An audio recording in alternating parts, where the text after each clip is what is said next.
ดูดีครับมาดูว่าวันนี้ Mercedes จะมีอะไรให้เราดู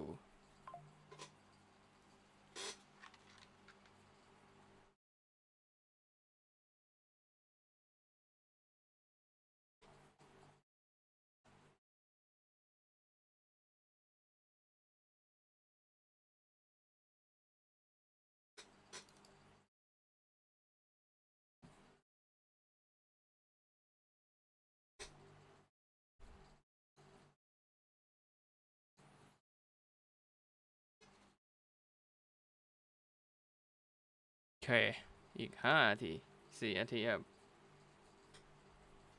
ใช่ครับเป็นการไลฟ์ครั้งที่2ของ Mercedes นะเหมือนครั้งแรกจะไม่มีไลฟ์ลงรูปเฉยๆอันนี้น่าจะเปิดตัวแบบจริงๆละ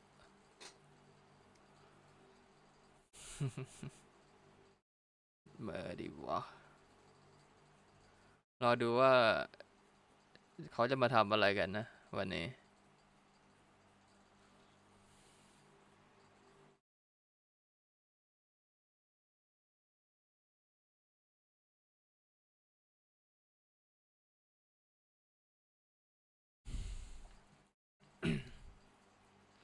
3 นาที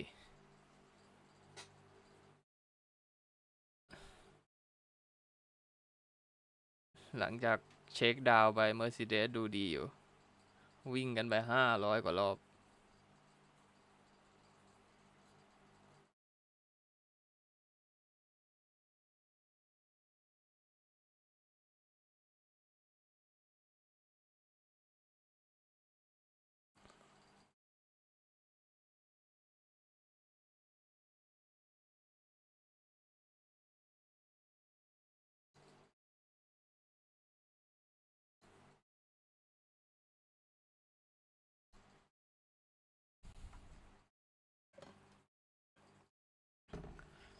จะมีอะไรเนาะอาจจะมาพูดเฉยๆมั้งแล้วก็น่าจะ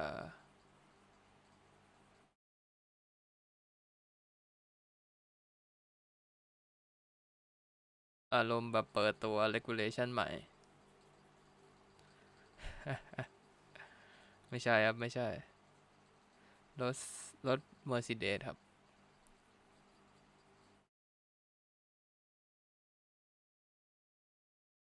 2 นาที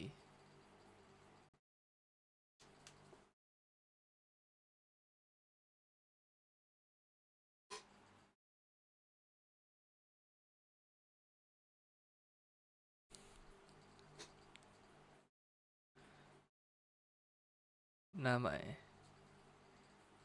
เฮ้ยดูตอนไหนก็ได้ครับเอฟวันทันนับทันอีก1 นาทีนะตอนนี้ไม่รู้เหมือนกันว่า Mercedes จะมีอะไร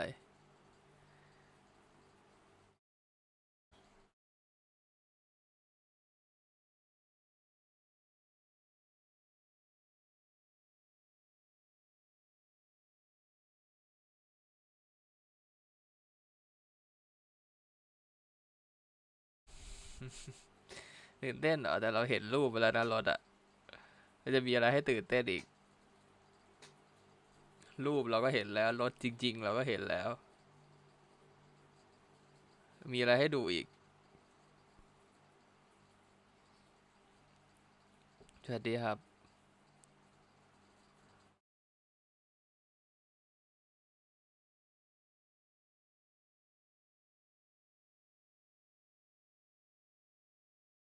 ก็รอดูเหมือนกันว่าจะมีอะไรแต่น่าจะมาพูดยาวๆวิลเลียมพรุ่งนี้ครับเปิดตัวดูจากเสื้อไปก่อนใช่ไหมแกล้งตื่นเต้นนะ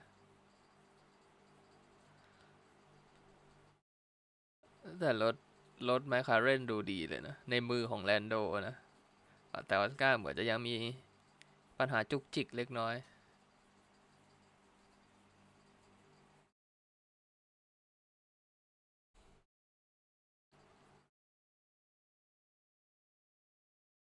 พรุ่งนี้น่าจะไลฟ์นะครับน่าจะไลฟ์แต่ดูก่อนถ้าไม่ทันเดี๋ยวมาไลฟ์ย้อนหลังแต่พยายามจะไม่ดูนะถ้ามาไม่ทัน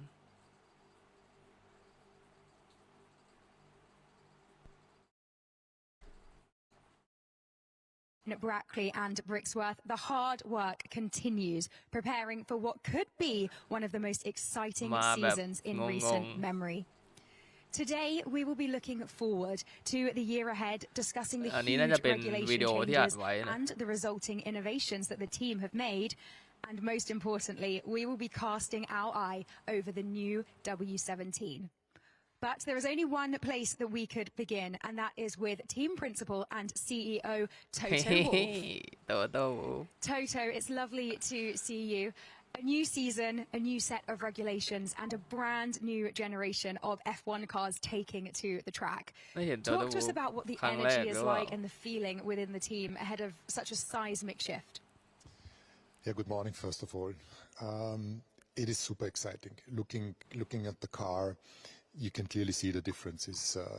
It's smaller, it's compact, it's nimble, it's agile. I think this year also in terms of the livery, we've achieved something that is pretty spectacular. And we've been in Barcelona and we've seen those cars first time on speed, and we are totally excited to see how the new power unit regulations and how the new chassis regulations are going to pan out. Talk to us a little bit more about the Barcelona shakedown. How did everything go last week? I think the highlight of the Barcelona shakedown was the reliability of the power unit and the car. It was about clocking miles, about making sure that all the system would function properly, the interaction of the power unit and the chassis, fine-tuning some of the new toys that we have in, boosting the engine, and that was pretty successful.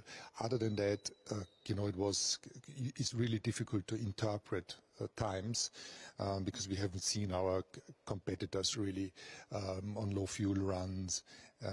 Neither have we seen them running really well over 3 days. Obviously, they had their problems.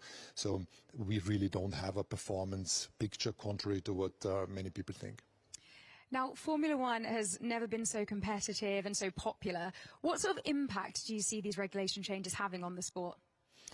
I think they will have a great impact because we're adding another dimension. When it was the DRS that allowed us to really slipstream each other and overtake, now we're having more functionality. There is this strategic, almost chess-like component that comes into play, where drivers can decide where they're gonna call upon more power, and for overtaking and for doing this kind of games. I think it's going to be fantastic also for our younger audiences. It becomes even more of a video game character without taking anything away from the sport. Best man and best machine is going to win.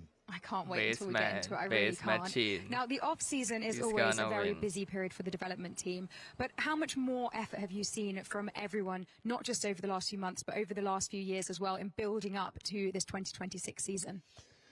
We obviously had some more challenging times in the last few years, respectable but challenging, and there is so much love and determination and passion that has gone into developing the power unit, which obviously has very long lead time. It's been many years that HPP has been working on the new power unit whilst keeping the current one, so the 2025 running and competitive. And on the chassis side, a monumental effort, because we had our Navy SEAL team that made the best out of the 2025 car. That's how we called it, because it's literally a small team that was deployed to win. That made the best out of the 2025 car, and then at the same time practically most of the engineering side in Brackley that was working on the 26 car, and there is so much excitement that has already built up to see is the car going to be good. And with all of that work in mind, what did it feel like to finally see the car rolling out onto track? Yeah, it was exciting. Obviously, shakedown as completely normal over the last many years. Wet, cold Silverstone And it's difficult to น่าจะใส่ interpret เสื้อ whether สี the เน car is วี quick, but Kimi and George said feels all right. And then Feels all right. Barcelona 3 days, calmly working through the process and seeing what the car can do. Obviously, with all the challenges that a new car will bring upon, and starting to fine tune then a bit, so it was okay. Thank you very much, Toto. We'll be talking to you a little more later on. Now, success for the W17 out on track will be determined by fine margins in major areas, not least the 2026 power unit and the revolutionary fuel that drives it. Managing Director of Mercedes มาดูในเรื่อง AMG ของ High ฟิว Performance นะครับ Powertrains Hal Thomas and Petronas Executive ไอ้ Vice President and น้ำมัน CEO ที่ Downstream Datuk Sazali Hamza join us now to discuss the latest เป็น regulations. 100% sustainable นะครับ Hal, Datuk Yang- Sazali, yang welcome macam to the William. show. Let's dive straight in. I think it's safe to say that there is a significant change to the power unit this year. Hal, talk us through the structural changes and the Sure. impact they'll have. So yeah, it's a completely new power unit this year. Not a single bolt carried over, I don't think. The biggest change is in the electrical side of the power unit. Whereas previously we've had two electric motors, two MGUs as we call them, the H, which is attached to the turbo, and the K, which powers the car. The H is gone. That's part of the history, and the MGU-K that actually powers the car. That's gone up in size. เครื่องให้ดู Previously it กั was น 120 MGU-K kilowatts. Now it's 350 kilowatts. So all of that means that the electrical and combustion engine are about 50-50 because we've เหมือนมา reduced ติว the ให้ fuel เรา flow ใหม่ในเรื่อง to ของ the combustion regulation นะครับ engine. ก็บอกว่า And เครื่อง so 50-50 a แล้วก็มี very different MGU-K beast, ที่ and ให the ญ่ way ขึ้ that น we use it on track, very, very different to what we're doing currently. Right, so where do you even start with a challenge like this? Do you remember the first day you and your team sat down and actually began work?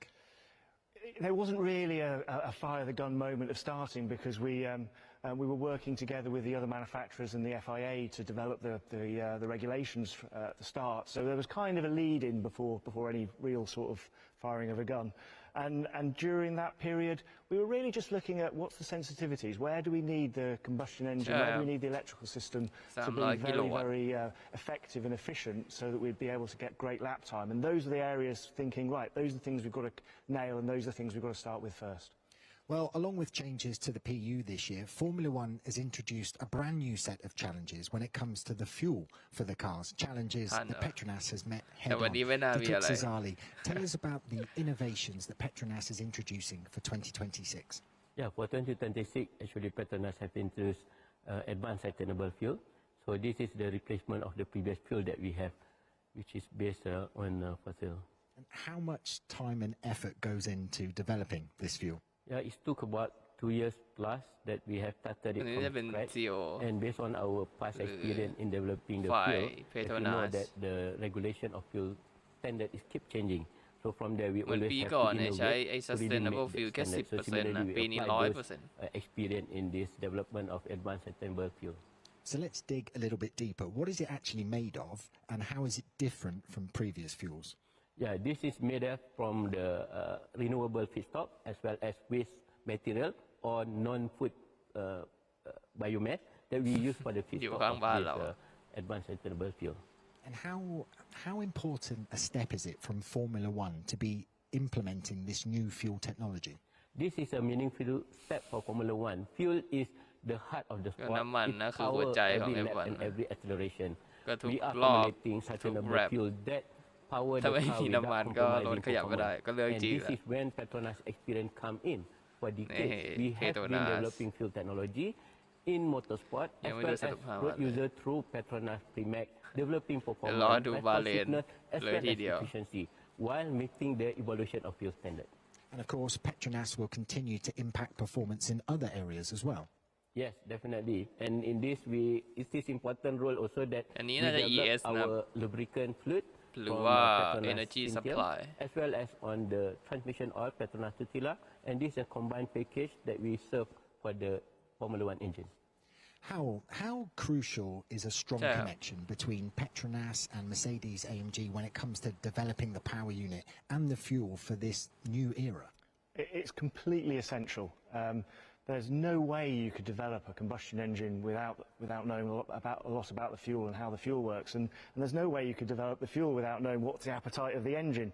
So we have to work incredibly closely as a partnership to make sure that we get the most performance out of the combustion engine at the end of the day. Well, it's a partnership that's lasted for over 15 years. How proud are you of what's been achieved so far, and how excited are you for what's to come in the future? Yeah. When I look at that, 15 years ago, definitely there's a lot of things that we have innovated together. ไม่มีอะไรน่าจะมา from Indonesia when โปรโมทสปอนเซอร์แล้วก็พูดถึง regulation ใหม่ we are maybe at the back of the team, but now we are in the front line of the team, and we are really proud of that. And together with Mercedes AMG, actually we have moved that. And moving forward, actually we are hoping that we also provide a solution for future fuel, a sustainable fuel for everyday's car. So that is our ambition. นี่ครับก็เหมือนจะพยายามจะเอาน้ำมันของ F1 เนี่ยมาลงรถบ้านให้ได้นะแต่น่าจะยากอยู่นะน่าจะนานหรือไม่ยากน่าจะนานเพราะว่าต้องปรับลายในการผลิตใหม่ Pretty successful. Our target was to get lots of kilometres under our belts to check out that the systems and the interactions between the car and the PU were in place. So, yeah. We managed to walk. We weren't running, but we managed to walk. And that's what the Bahrain test is going to be all about now, is to get that sophistication in, is the areas that we thought, oh, it's not quite working correctly, make sure those are all nailed on and perfect. Couple of weeks of testing in Bahrain, that is going to be a busy time, because we've got to get all of that completely ready for the start in Melbourne. Well, gentlemen, thank you both for taking the time to talk to us today, and best of luck for the season ahead. Thank you. Exciting changes to the fuel and power unit, set to have a huge impact out on track, and the team have already been putting the car through its paces ahead of the new season. Alongside the PU and sustainable fuel upgrades, this year also sees the introduction of changes to the aerodynamic and chassis regulations. Technical Director James Allison joins Cameron now with his take on the new developments. Technical Corner. Welcome to the show, James. อ๋อนี่จะมาวิเคราะห์ในเรื่องของสิ่งที่เปลี่ยนไปในของรถนะ This year, the cars are narrower, lighter, smaller. Is this the biggest shift that we've ever seen in F1? I don't know that it's the biggest shift that has ever been in F1, but it is certainly the biggest change that I've seen in the 35 years I've been doing it. Brand new power units, brand new chassis rules, new tyres as well while we're at it, and also an overall change to the electronic control unit that looks after all of those systems in the car. So yeah, a big old challenge to do, and a very important thing to do on the chassis side of the company, because these new power unit rules are very, very significantly different in the way that the energy is delivered down to the road, and they need a chassis set of regulations that are a complement to that improve the efficiency of the chassis by making it lighter, by making it smaller so it has less drag, by introducing active aerodynamics so that too complements the overall efficiency of the vehicle. Presentation So yes, a huge change. Normally we would only do big things sort of one at a time, a chassis or a power unit or tyres, but altogether that's quite a budget of work for all of us. Yeah, so how do you and your team react when you're presented with an opportunity like this? Well, it doesn't arrive all at once. So the regulations come as a sort of evolutionary process that we are involved in the conversation, and we see the direction of thought, we contribute to the direction of thought, and as the final regulations start to crystallize, then you can see where the effort is going to need to go in order to find the lap time that's going to be necessary to be competitive. And you just divide up parts of your team to look at each of those areas in turn, and then try to coordinate all of those activities together so that it comes together as a coherent whole, as a car that we can be proud of when we launch it. You mentioned active aerodynamics there. Let's get into that a bit. Can you explain what the changes are to the front and rear wings, and how will they be used on the straights and in the corners? Active Aero. It's, I think, one of the things that's going to attract a lot of conversation on the car, probably an engineering challenge that's a little bit less daunting than much of the rest of the rules, but because it's very visual and it will be seen on every straight, it's going to be a talking point.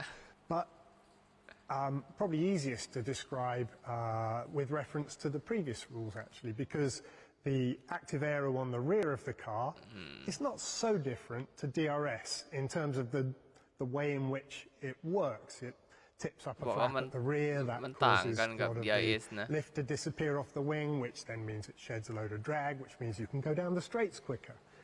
The difference actually is not so much the geometry changes, but the way in which it's implemented. So where with DRS you're only allowed to use it when you're within 1 second of the person you were chasing, and only on certain straights. On the straight line mode, when the rear wing flips up at the back on the car, you get that on every straight, on every track, on every lap, with every car. It isn't dependent on being close to somebody in front. So that drag reduction is always available. That efficiency uplift for the vehicle is always available and is a big part of complementing the hybrid power units that are coming for 2026. On the front, we also have a front flap that backs off, but actually front wings, they really don't shed drag very much. When the front flap backs away, the drag of the vehicle is virtually unchanged. What is changing, however, is that if you're getting rid of a load of downforce at the back, then in order to keep the car so it has a good balance of downforce front to rear, then if you back off the front wing as well, then the center of pressure of the car, the point where the downforce acts, won't move. So the handling of the car doesn't change very much. That enables you to get these wings backed off earlier on the straights than we would have done previously, where if you just back off the rear wing, you have to wait until the car's going really quite quick before the car is stable enough to cope with it. ปีกเนี่ยเหมือนเราจะปิดปีกเร็วกว่าปกตินะเพราะว่าเพื่อให้บาลานซ์รถเนี่ยยังอยู่นะก่อนเข้าโค้งนะจะต่างกับ BRS ที่เหยียบเบรกเข้าโค้ง and obviously we're losing that for this year, but we're going to gain overtake mode. Would you mind explaining exactly what it is and what impact it might have on the racing this year? Okay. So overtake mode is a little bit like DRS in some ways, but completely different in others. So the way in which it's like DRS is that similar to DRS, you only get it when you're within a certain distance of the car that you're chasing. So get within a second and then you're gifted overtake mode, which like DRS, get within a second, you're allowed to use the DRS flap last year. That's the way in which it's similar. The way in which it's different is it doesn't have anything to do with aerodynamics, and it has instead everything to do with the hybrid system and the energy management within the hybrid system. So it gifts you the opportunity, if your car is capable of it, of harvesting a bit more electrical energy each lap. And because that electrical energy is then harvested, it can be used. And it can be used on the straights to help you a bit in terms of chasing down someone who is in front of you. And not only does it let you harvest a bit more electrical energy in the lap, it also lets you put that power down on the straights in a way that is a bit more advantageous to the trailing car than the leading car. Now, that is a useful thing for overtaking. It's not quite as powerful as DRS used to be, but there are other things happening on the car as well which will be in the mix with this overtake. And there's also a thing called the boost button, where if the driver presses it, then it just cancels all the sort of automated electrical scheduling in the car and just gives it full whack. For as long as the battery is capable of doing so, you get the full might of that 350 kilowatt electric motor alongside everything that the petrol side of the internal combustion engine is capable of delivering, and that is a fairly fearsome amount of power for as long as it's capable of providing it. Of course, you then might have to pay a price for that later on in the lap, because you may have emptied your batteries, got past someone, only to find that they have hung on to a bit of their power or their energy to maybe squirt by you later on. But it's going to definitely mix things up as drivers learn how to juggle these opportunities that the scheduling of power and energy around the lap provide in this new regulation. It's going to be exciting to see how it all plays out. Now, in this period before the first race in March, we've seen the cars out on track testing. Has there been any surprises so far? I think the biggest thing that surprised us, and I'm guessing it's true also for our competitors, has been the really quite astonishing level of reliability that we've seen up and down the grid. With everything new as it is, I think it would have been reasonable to expect this first shakedown test to have been just a symphony of red flags and smoking vehicles, but that really hasn't happened. And in fact, for the most part, the reliability of these cars has been absolutely comparable and in some cases better than last year winter testing with things that were far more mature and which were very well understood. So that has definitely been a surprise to us, a welcome surprise. And I hope something that means that we can go into the new season just concentrating on the racing rather than trying to keep everything held together with baling wire and sticking tape. And how interested have you been in seeing the solutions that other teams have developed? Well, intensely, of course. Everybody spends the whole of the year or so it takes to design and build these cars working in a vacuum. Absolutely focused on what you're doing, intensely caring about putting as much performance as you possibly can into those cars, but knowing that up and down the land and abroad as well, there are other groups doing exactly the same, wrestling with the same challenge and thinking about it probably differently to the way we are. And so when we do all emerge into the light, we just fall upon their designs to try to see what they may have found that we may have missed, and we take as many photos as we can, and then we will, if we see something that is tricky to understand, we will put people on it until they do. If we see something that we think, oh crikey, we should have thought of that, then we'll start working on that as fast as we can. And just overall, we are completely shameless plagiarists. And the reason we're shameless is that we know all of our competitors are exactly the same. It's part of the sport, is doing what you can with the skills you have on your own, and then when you all come together, then working out what other people have done and trying to learn from them as well. Well, I'm sure it's going to be a brilliant year. I can't wait for it to get started. James, thank you so much for taking the time to talk through it with us, and I wish you all the best of luck for the season. Thank you very much. We're joined once again by Toto Wolff alongside George Russell, Kimi Antonelli and Fred Vesti. Good morning to you all. George, I'm going to come to you first at the beginning of what will be your 5th year driving with the Works Mercedes team. How prepared and excited are you for the year ahead? Yeah, good morning everybody. Really excited to get going into the season. Obviously there's been so much hard work going into producing this car. The power unit's been in production for a number of years now, and obviously this car, everybody at Brackley's been working so hard over the last 12 to 14 months to prepare it, and just really excited to get racing. We've spoken this morning already about the significant changes that we're seeing this season. How has that impacted your approach to 2026?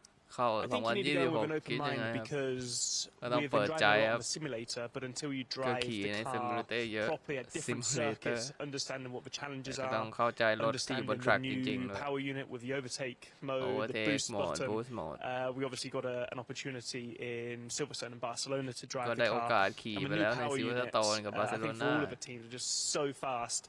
And when you use that boost button down the straight, you get full 350 kilowatts from the engine, the thing flies. So that's really, really cool with the active aerodynamics. It just looks, I don't know, it looks racy. And I like the look of the cars, a bit smaller. They feel lighter, they feel more nimble through the corners. So for us, it's more enjoyable to drive. Enjoy at home. Well, we are definitely all looking forward to that. Kimi, coming to you now, you're fresh off of your rookie season. How excited are you for your second year with the team? Yeah, I'm very excited, of course. Last year was a massive learning experience, and definitely. This year is going to be a new opportunity for everyone. It's something completely new. Obviously, we got the chance to drive the car in Silverstone in Barcelona, and was really good test. Especially, we learn a lot about the car as drivers and as a team, because obviously it's completely new, and there's so much to learn and to discover still. Yeah, really looking forward to this season. I mean, definitely I've experienced a lot last year, and definitely feel more prepared ahead of 2026. And how different did it feel to drive this car compared to last year's? Yeah, definitely it felt quite different, but I would say it felt different in a nice way.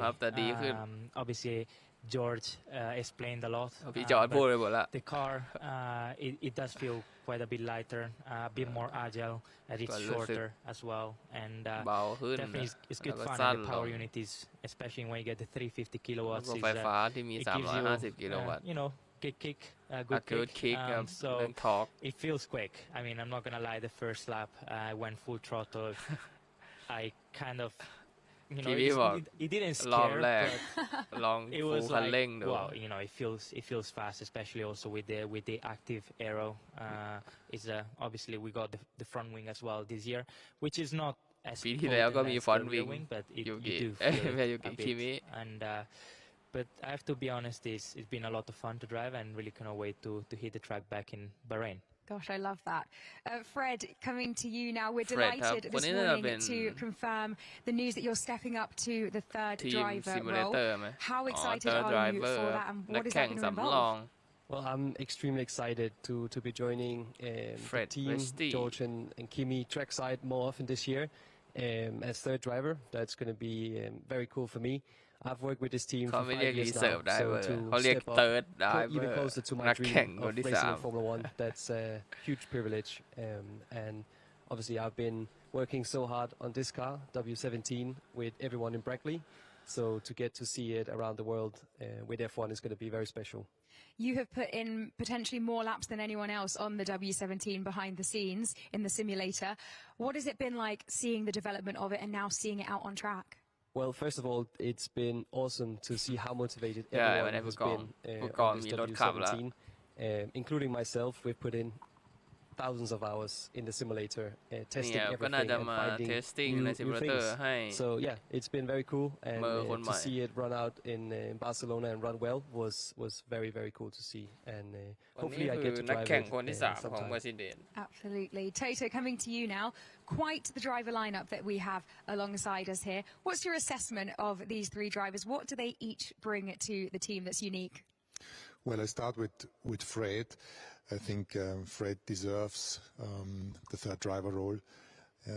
You've put in so many hours, like you said, in developing last generation's car and this one, the hard overnight work and trying to help us on a race weekend. And it's a good feeling, we know this car probably better than anyone, and if Kimi or George were to have a fish poisoning, we know that we have a driver that can deliver. Now, obviously, we don't want them to have a fish poisoning, but just the sheer knowing that you're there, that's good. Well, to Kimi, having a laugh. That's important. That's important. Generally, we have laughs, and that's good. We've always maintained the laughing, even when it was not so much to laugh about. I think, like we've said, Kimi had a good year in 2025 in the sense of exactly to the expectations we had. Fantastic performances and then difficult races, and that's totally normal. That's part of the trajectory, the overwhelming Formula One circus that comes upon you when you're a young driver, other than the driving, and it's the off-track duties.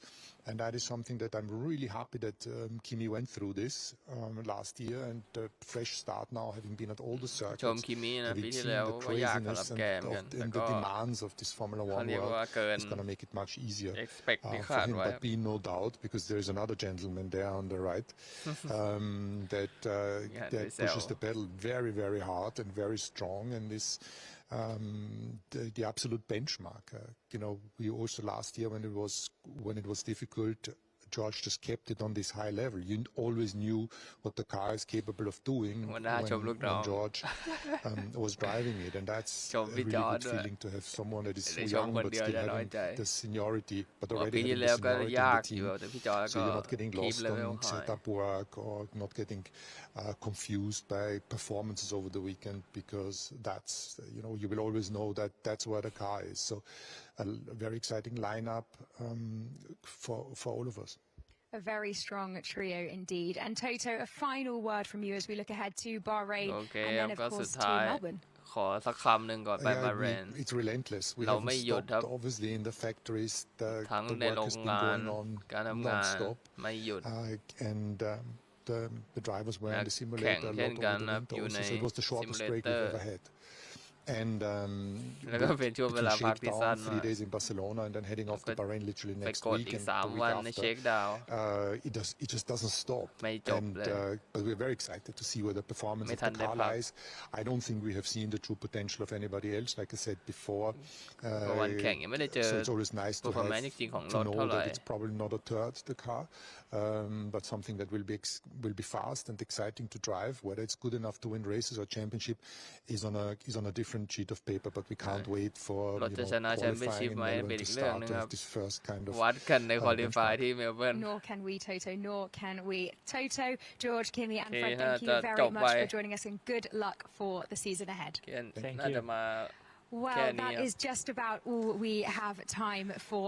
Make sure that you are following the Mercedes F1 team on social media channels to keep up to date with all of the news in the lead up to Melbourne.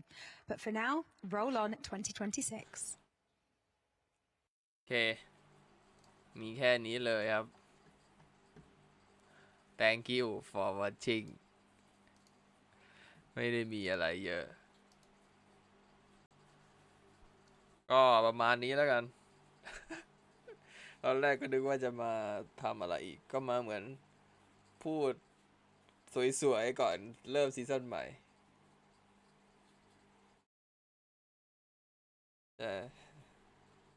โอเคประมาณนี้เดี๋ยวเจอกันพรุ่งนี้นะวิลเลียมดูว่าเป็นยังไงไม่รู้ว่ารถผ่าน regulation หรือยัง